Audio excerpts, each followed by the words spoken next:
गरेसर दखरा एबसुनि 37थि बोसोरसालिया जथुमाया साननैनि मेहेरगोनां हाबाफारिजों गाजा गोमजायै जोबनानै थांबाय। थांनाय 17 डिसेम्बरनिफ्राय गरेसर दखरा एबसुनि 37थि बोसोरसालिया जथुमाया थांगाबारि गामिनि गेलेग्रा फोथाराव गाजा गोमजायै खुंफुं जादोंमोन। बे बोसोरसालिया जथुमाजों लोब्बा लाखिनानै गोजाम आफादखौ सिफायनानै गोदान आफाद दानाय हाबाफारियाबो मावफुंजायो। दिनै नैथि सानाव फुंबिलिनि समाव फिरफिला बिरहोनाय आरो मुंख्लंफोरखौ गोसोखांनानै बिबार बावनाय बायदि हाबाफारिफोरा जानानै थाङो। सानजौफुनि समाव गरेसर दखरा एबसुनि आफादगिरि मानब चन्द्र बर'नि आफादगिरि मासि लानानै मेल सामलायनायाव गेवलां मेलाव मेल बेखेवनानै होयो तामुलपुर जिल्ला एबसुनि आफादगिरि बानेश्वर नार्जारिया।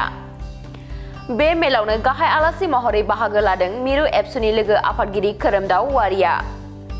लोगोसे बाहागो लाबावदों बर' सावथुन मुलुगनि मुंदांखा फेस्ला फावखुंगुर फैलाजे बरगयारी, बर' थुनलाइ आफादनि नेहाथारि बिनय कुमार नार्जारी, DSIनि लेङाइ बिथोनगिरि जयपाल ब्रह्म, बाक्सा जिल्ला एबसुनि बारग' आफादगिरि हांगामा नार्जारीजों लोगोसे गुबुन गुबुन गौथुमारि आफादनि दैदेनगिरिफोरा मैखोमै बाहागो लायो।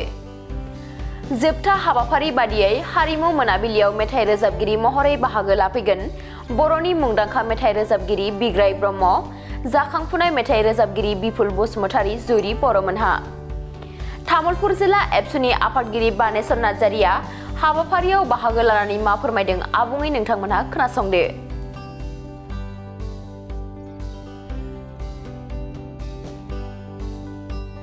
आङो गिबियावनो दिनै गरेसर दखरा दुलाराय बर' आफादनि जि 37थि बोसोरसालिया जथुमा बे हाबाफारियाव आङो बाहागो लाफैनो मोननानै आं गिबियावनो जोबोद गोजोननाय मोनदों। मानो होनब्ला गरेसर दखरा दुलाराय बर' आफादा दिनै फैयै 37 बोसोराव आगान होफैबाय। दिनै बे गरेसर दखरा दुलाराय बर' आफादा मोनसे ओरैबायदि ओनसोल जाय ओनसोलनिफ्रायनो बर' हारिखौ दाफुंनायाव मोनसे जारिमिनारि बायदि खामानि मावबोनायनि बेयाव माने बिथिं दङ। दा बेनिखायनो दिनै गरेसर दखरा दुलाराय बर' आफादा साननैनि हाबाफारि लानानै जि गोजाम आफादखौ सिफायनानै जि मोनसे गोदान आफाद दाबाय, बेवहाय जि आफादगिरि आरो गाहाय नेहाथारि बिथांमोना थांनाय समावबो मावखादों आरो बिथांमोननि जि मोनसे गोख्रों मावनाय, दा बिथांमोननि जि मावनायनि गेजेरजोंनो दिनै बिथांमोनखौ फिन आरोबाव जि डेलिगेट बा रायजो राजा बिथांमोना माने बिथांमोनखौनो जिहेथु नैबे बोसोरनि थाखायबो लाखिनांगौ होननानै जिखिनि खामानि मावनो लानाय बे खौरांखौ मोननानै आं आरो जोबोद गोजोननाय मोनदों।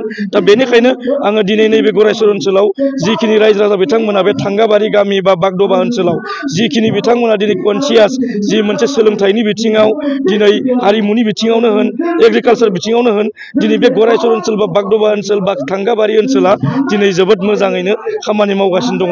आरो बे ओनसोलनि जि रायजो राजाफोरा जिखिनि माने साननाय हनाय बियो जोबोद मोजाङैनो जाफुंदों। आरो दिनैनि जि लैहोर फैनानै जि बेवहाय रायजो राजा बिथांमोना बाहागो लाफैनानै गरेसर दखरा दुलाराय बर' आफादनि जि बोसोरसालिया जथुमा बेखौ जाफुंसार होबाय, बेनि थाखाय आङो जोबोद साबायखर बावनानै आरो आङो जि आंनि गोजोननाय बे बाथ्राखौनो आं रोखायै दिनै फोरमायबावबाय जाबाय।